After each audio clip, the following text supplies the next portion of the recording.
Welcome to Season 4 of the NAC 4 Business Podcast. Today's show is brought to you by Sterling Grace Technologies, and full disclosure, they handle IT for NAC 4 Business too. Cybersecurity, network support, custom software, cloud backups, all built for small businesses that don't have an internal tech team. Good people, practical solutions. Link is in the show notes. Question to the audience. What if the thing protecting your business is also the thing slowing it down? Most small business owners feel the tension every week. Today's guest has spent 20 years on both sides of it. Margaret Dibor is the co-founder and chief information security officer at Dima Risk Solutions, a cybersecurity firm specializing in risk management. She's based in Vancouver. She helps small, mid-sized businesses stay safe, build trust, and grow without fear of a cyber risk. Margaret has 20 years of global experience across telecom, education, healthcare, and government. She sits on the ISACA Vancouver chapter board. Her platform is the Dima Risk Management Platform, which helps end users. What makes Margaret different is how she explains it. She turns hard problems into simple steps a business owner can actually use. Her story started in Poland, moved through England, and now she lives in Canada. Find her at dimarisk-solutions.com or on LinkedIn at Margaret Dibor. And Dibor is spelled D-I-B-O-R. Yeah. Margaret, absolute pleasure having you here today. How are you? I am fine. Thank you very much. Thank you for having me. It's an absolute pleasure. So, Margaret, what's happening in your space right now? So we launching the platform, which is I am very happy about that. We launching next week, and the pilot would continue for like next 2 months. And we're looking right now for people who would like to be part of that process. And what type of businesses should actually pay attention to this? So mainly we address to highly regulated sectors, so education, healthcare, health tech, fintech, finance. But when we speak about small businesses, it's health tech and fintech. Excellent. Well, let's go to how you came to this point. You moved from Poland to England to Canada. What did each move teach you? Like, what did you gain from each of the different countries? So definitely it's different cultures, different approach to socially. There is a lot really changes when you look in like Poland culture and then in England. England has a lot social clues that you have to learn how to deal with it. What I learned from that process, that was as I moved to England, everything started moving very fast. And I realized that in Poland, I designed telecommunication networks. However, when I moved to England, I realized that I can't really be in that space anymore because I'm not good at coding and everything moving to cloud. And I was just specialized on infrastructure, on-prem more like. So I started looking for my niche, and that's basically where I land with cybersecurity. And when I got into NHS project, I really love the complexity of governance, risk, and compliance. But that's governance, risk, and compliance bring you to that higher level of information security and data protection aspects. And I really love that, especially when I work for like big organizations like NHS. So it's national healthcare provider in UK. There's really very complex environment. And via those experience, I learned that holistic approach to data. And first you have to understand really the business to be able to protect the data. So that holistic approach was really very crucial and very important. So that was from like professional level experience. And from personal, I would say I learned quite a lot. I really embrace all that British culture, and I really love it. My company gave me the opportunity for the transfer from England to Canada. What made you migrate from CISO over to Dima Risk Solutions? What was the impetus from leaving? Because you're now an entrepreneur, and you've made a platform which is in pilot mode. What pushed you from one to the other? I was always in that enterprise world for many years, anyway, because in London, I have also my business. I ran my business for almost 8 years. Then I moved, as I finished, I did my master's degree there in London Metropolitan University and decided basically to move again to corporate world. So I have those switches, like in Poland, I work for big companies. Then I moved to England, where I ran my business. Then again in England, I moved to corporate world. And from corporate world, I was basically by switch from England to Canada. So during all that journey, I would say, I started realizing one thing, that I want to have something that is mine, that I work for, I very often work under NDAs. And when my contract with CGI, and I realized that basically I really have problem to come to like be visible in my space in cybersecurity, because everything what I did was under ADS, everything was confidential. So basically you work and what you do is not visible and it's not really yours. And other thing was that I felt that the cybersecurity, the landscape of cybersecurity in Canada, I spoke with many small businesses, and they really have the issues really how to tackle really the security. So I saw like kind of opportunity for myself to create something that is my own instead of being and work for someone else. And other aspect is about the platform itself. So last year I created really the concept. That was pure concept. That concept was awarded by Web Summit committee. So I get to Alpha program just with the concept. We built up quickly MVP just to show up on the Web Summit, which is again was a very good experience and give even more assurance that what I built and all my experience combined can be really utilized to simplify certain things that especially small, medium businesses consider as too overwhelming and don't know even how to approach. Do you find that small businesses in this space are over-equipped but underprotected? Yeah, very often. So that's also from my experience. Because this is kind of mentality. A lot of people still consider security or everything, look for data security from the angle of cybersecurity. So only technical controls or that defensive angle. However, right now is more about resilience really, because your environment has to be quite wide open. You have so many external factors over your business, and so many people has access really to your data. How you protect that? So you have to build up some mechanisms and some ways to protect and be resilient over all those factors that basically cooperate with your business or can play against your business. So resilience become really very important. And I think this is the biggest misconception what people really have. And yeah, I saw many businesses that they have tools, they have everything, and they still have been hacked, because sometimes you can have tools, but you not have really people who can manage those tools and monitor them properly. So that's there is so many factors that you really have to consider. And the tools is not always solution. You have to remember that, like, for example, in AI right now, especially with AI tools, you can just provide some sensitive information to AI tool, and the data is just there. You can't retrieve it anymore. So that's also a very important factor. And how you prevent that?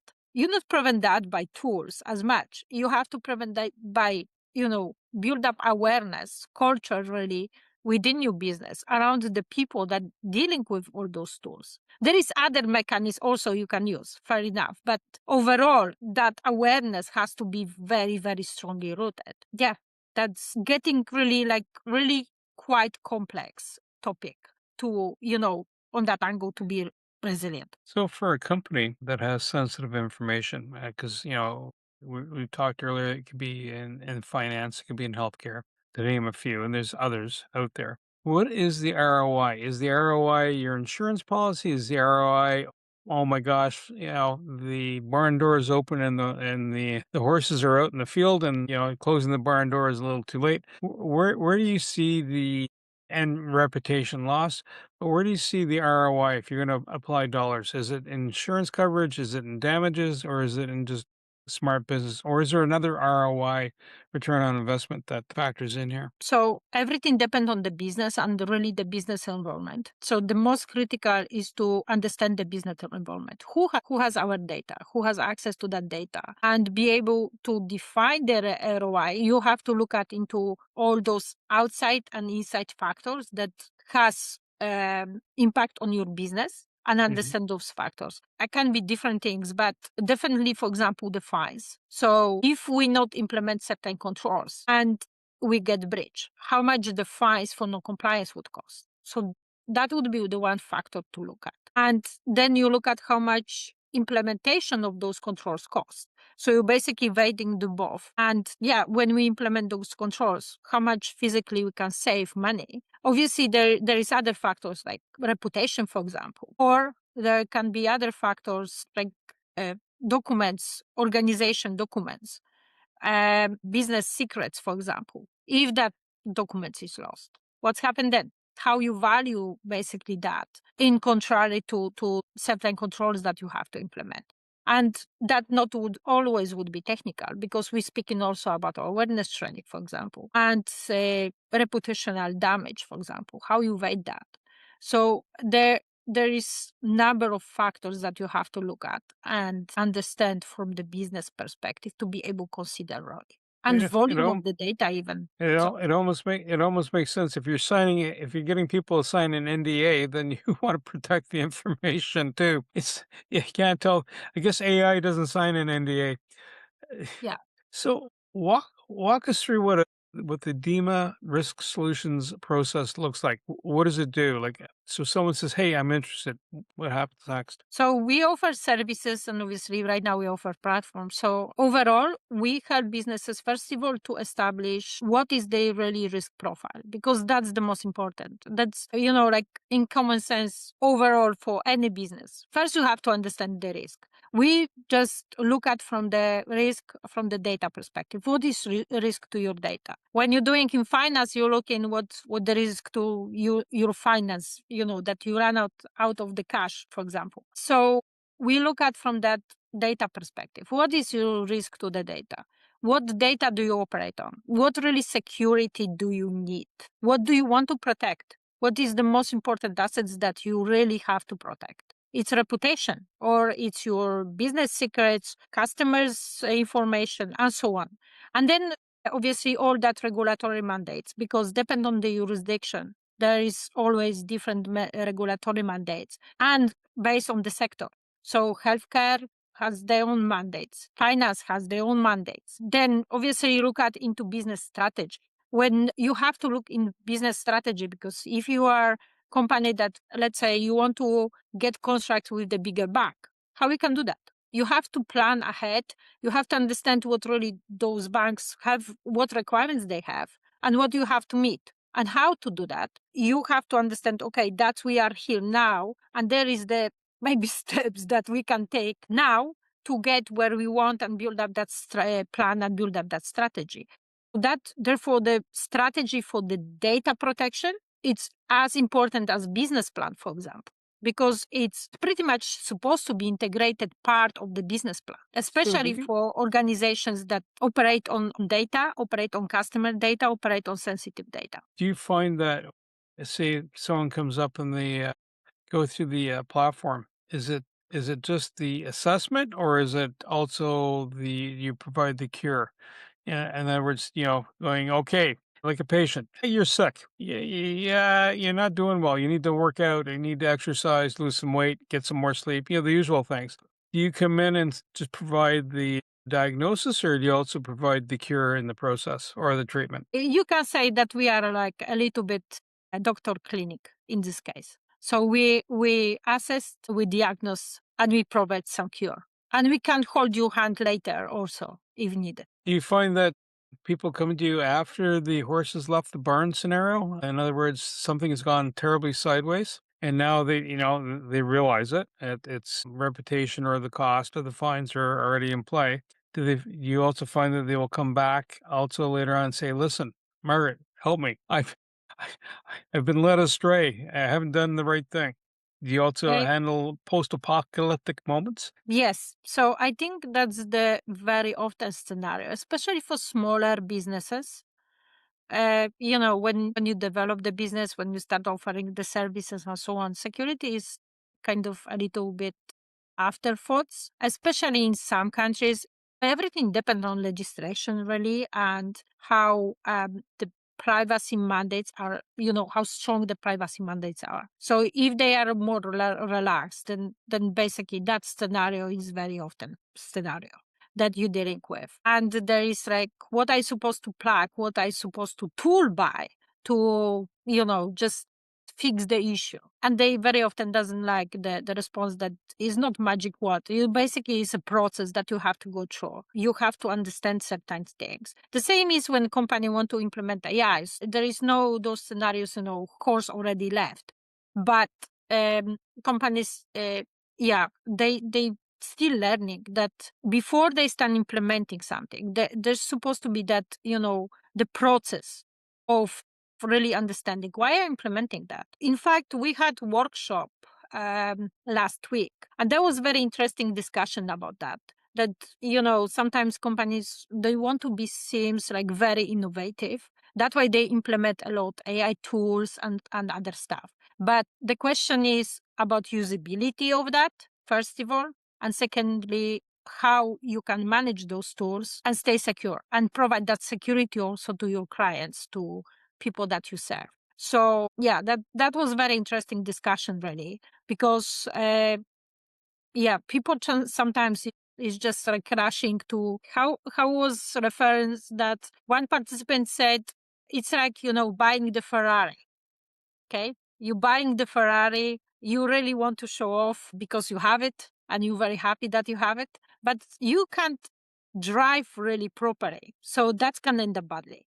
So that's another interesting reference. Yeah, so definitely it's still the process to like learn, for people to learn and understand that cybersecurity and data protection is not something that, it's just something on the side sitting and, it's forced by some like government to do it, and it's really without any particular purpose. So that shift with mentality has to happen. That basically that data protection is really has sense and really has purpose. Very, very defined purpose. Most owners get something wrong the first 2 years, and sometimes it's a matter of, do people do it themselves? I think might be the first issue they might be having, or do they seek help? When should a person seek help? So the most important, I would say, obviously, maybe not when the business is very small, but it's really depend on the business, depend on the goals, depend on the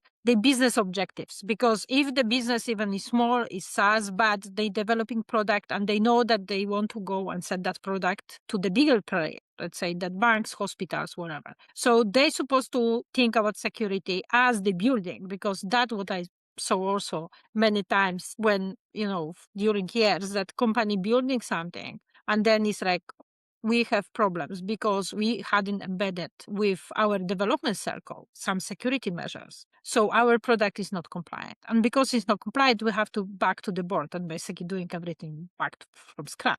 So again, everything depends on the business. But on the other hand, when the business is usually, that's very usual case. A business can be like developing and already they have some clients and they start drafting basically that very clear the goals and the objectives. And that usually is the point where they're supposed to seek for help, or they supposed to just build up that very clear strategy and understanding the risk profiles, understanding where the issues are, what they really protecting as they developing. That's the very important part. Because if you start scale without that overview, it's the same like you not have any direct business plan. You're just building the business without business plan. You're doing something, but without any, like oversight, any direction, any corrections. So that can go good or can go very bad. That's pretty much where we are. A lot of businesses, when they need client acquisitions, when they on that growth stage, or there's also change management.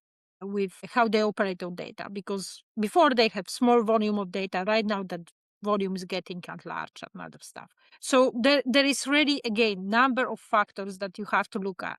But the most important to understand the business profile, and the risk associated with that business profile. And what is the next goal? What is the next objectives? One of the things, a family member of mine works in healthcare, and the province works what they call a TRA, threat risk assessment. Is that part of it? And I'm going to assume it's more not only the IT part, but is that a threat risk assessment, or is it even more than that? It's really more than that, but risk assessment is part of the process. That's definitely the risk assessment. It's very important part of the process. What's the frequency of reassessing your setup? So when we deal with sensitive data or privacy data from the privacy aspects, usually it's at least once per year. So you're doing what is called the PIA, Data Privacy Impact Assessment, on PIA, Privacy Impact Assessments. However, where ongoing changes happen within the organization, then that's supposed to be even happening on the more frequent basis. So can be every 3 months, depend on the change management and those processes. So if you're working with a company, here's a case in point. If I take a credit card payment, the old-fashioned way, literally the old-fashioned way was you take an imprint and it's a piece of paper. Not terribly secure because you'd have a signature and so forth. And life's evolved. Now we do this online. And it's gotten to such a point now that point-of-sale terminals will handle the encryption of the data. And in fact, if you're doing an online sales, you're not actually holding on to the credit card information the other company is. Having a circumstance like that, credit card payment is an example. What happens if you're handling sensitive information, but you're also working with another agency, another company? And now you have 2 points of contact. In this case, it's financial data and someone's credit card or banking information. You're not storing it. They are. How do you do that assessment? Is there some sort of certificate of happiness and security that they offer you? And then you go, yes, I've got that. That's covered. If things fall totally apart, it's on them? Or how do you reconcile that together? So we're speaking about the vendor due diligence, and we're speaking about vendor assessments. So that is third party that operate on our behalf. So first of all, our responsibility is to be sure that they are secure. So there is, for example, for finances, what we call PCI. So one of the certifications that's really bring assurance that the company is compliant and know how to operate security of the data and meet all the standards. So this is the one thing. But you, as a company who, the other company collect money on your behalf. So you are the data owner. You're still data owner and they are data processors. And in this case, when they are data processors, your responsibility is to be sure that they are secure. So therefore, we spoke about the vendor assessment and validate that third parties. That's very important. Validate third parties, have the agreement how that data is supposed to be secure. So we have to build up the construct, how from our perspective, that data has to be handled with all the standards included and according to the standards. And we have to just have that confirmation that they have the PCI DSS, for example. So this is assurance for us that we have contract with them and they told us that they're compliant with that particular certificate. So that means they obliged to follow the rules, what we said and what we agree on. So we're talking about companies that are in country. What happens if the company has an office outside of the country in another lands? Which almost brings me to the next question, also data sovereignty. How does that all fold into this grand story? Yeah, so data sovereignty, it's very important aspects, and I have very interesting discussion lately around AI, especially in data sovereignty.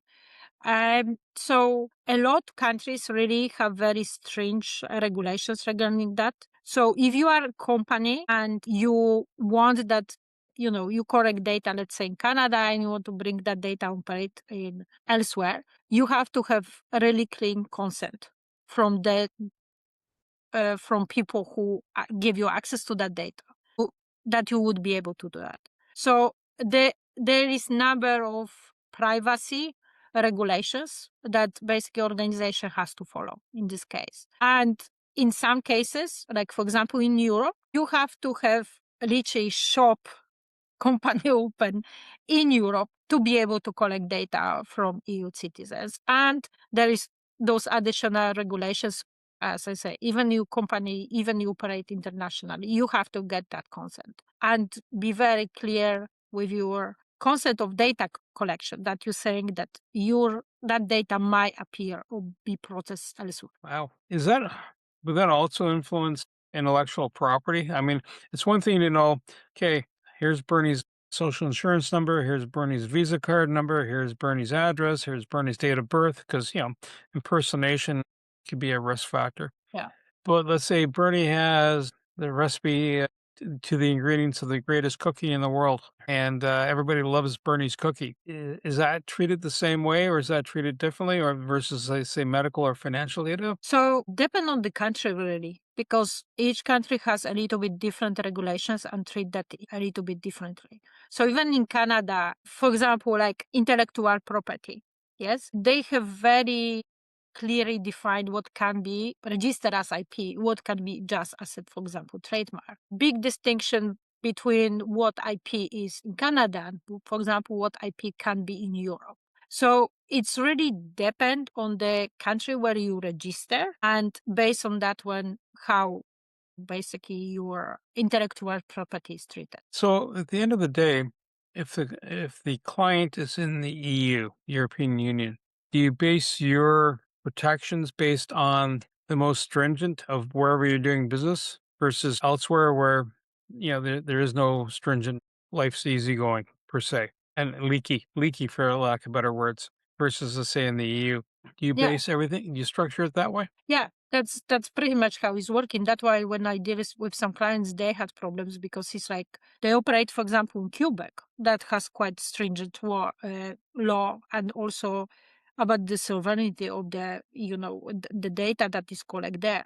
And then they operate also in New York, where the law is quite relaxed in comparison to Quebec. And then they move to California, where again the law is quite strong, and there is CCPA with quite a lot mandates regarding, how you operate on customer data and so on. So when you move, for example, that direction, you have to just build up all your existence around the strongest laws, because when you look at the weakest, you're really in trouble. That was very interesting really cases what I deal with. And the question was like, so why I supposed to follow the, like even for New York, why I supposed to follow those stringent law when there is very relaxed one? But overall you have to have, because you have other two jurisdictions that the law is very, very strange and very particular how you can handle customers' data, how you operate on that data.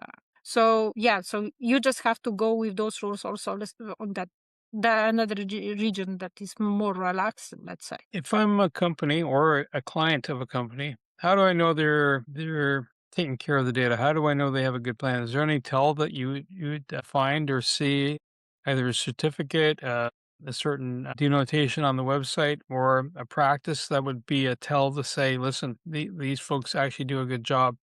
I'm going to assume financial and health would always be almost like instant on, because the privacy commissioner here in the province of Ontario, or privacy commissioner for Canada, would go be on your case pretty quick. But how do you tell that they're going to be responsible? Is there any indication? I would say, first of all, look at into privacy policies. So some companies has already like real privacy policies, and some companies just have like, slap of the rules, I would say. So that can be good indicator already how they potentially treat customers' data. And and you also see sometimes you subscribe to some companies, for example, for the emails, and then you unsubscribe and you're still getting messages. So that means that company doesn't follow the rules and doesn't respect the customer's will. So overall, because there is always rules that you're supposed to collect as a least amount that is needed for your operation. That's one. And secondly, you shouldn't operate or hold anyone's data if they don't want to. So if I unsubscribe, that means that I don't want to be longer in your process, wherever it is. But if they not follow that rule, that means that they not respect the customer really. And that's happened very often. So I guess that's the currency, trust, right? You're building a Yes. level of trust. So who's most at risk of going broke then in this particular game of currency with trust? In practice, I would say the smallest companies, the small and medium companies, they really, first of all, you really have to build that trust, and that's taking time. And if you are small or medium, you very easily can lose that trust if your data can be leaked and so on. And you operate on the less tools than enterprises has to basically even, be able to mitigate certain issues.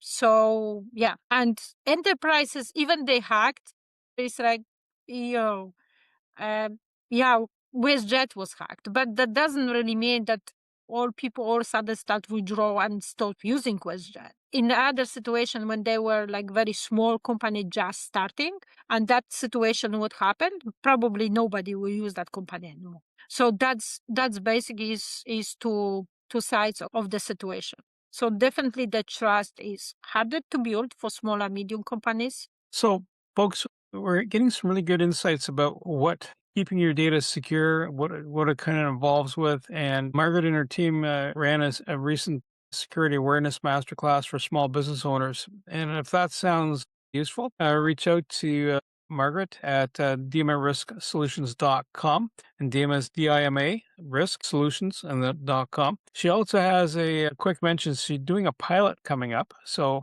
again, reach out if you're a small, medium business, especially if you're in the sectors where finance, health, any of those areas with high regulation components attached to it. You might want to just tap into this because this might be a real boon for you, and it can save you some really ugly moments, especially with your clients, risk of fines, if you're an ISO certification, all these things. It just saves you a lot of headaches. And I want to say thank you to Willie Nicol for the introduction. Willie's over in Scotland, and so he's a coach, and he introduced Margaret to the Knack for Business, so we really appreciate it. Margaret helps the small to mid-sized business owners take the fear out of keeping their data safe. You don't want to have a leaky ship, right? And she does it by turning a noisy, scary topic into a few clear moves that you can actually take action on and be direct about it. She's not selling fear. She's handing back control. And that's really kind of key. It helps you in your reputation, and it helps you maintain your business because it's continuity. To reach us, I want to say reach out to knackforbusiness.com. That's NACK, the number 4, business.com. We have a chatbot. You can plug a question in to find out about other conversations or book a call with us. Margaret, I want to say thank you so much. I really appreciated your time today. Thank you very much, and really thank you very much for having me. Our pleasure. Everything you heard today is for educational purposes only. It's not professional advice. Before you act on anything, talk to a certified expert in your area. Your accountant, your lawyer, someone who knows your situation. We share perspectives. You make the decisions. Want more? Head over to blog.knack4business.com, packed with practical episodes on AI, marketing, leadership, and growth. No fluff, just the good stuff. Subscribe while you're there. Until next time, keep building.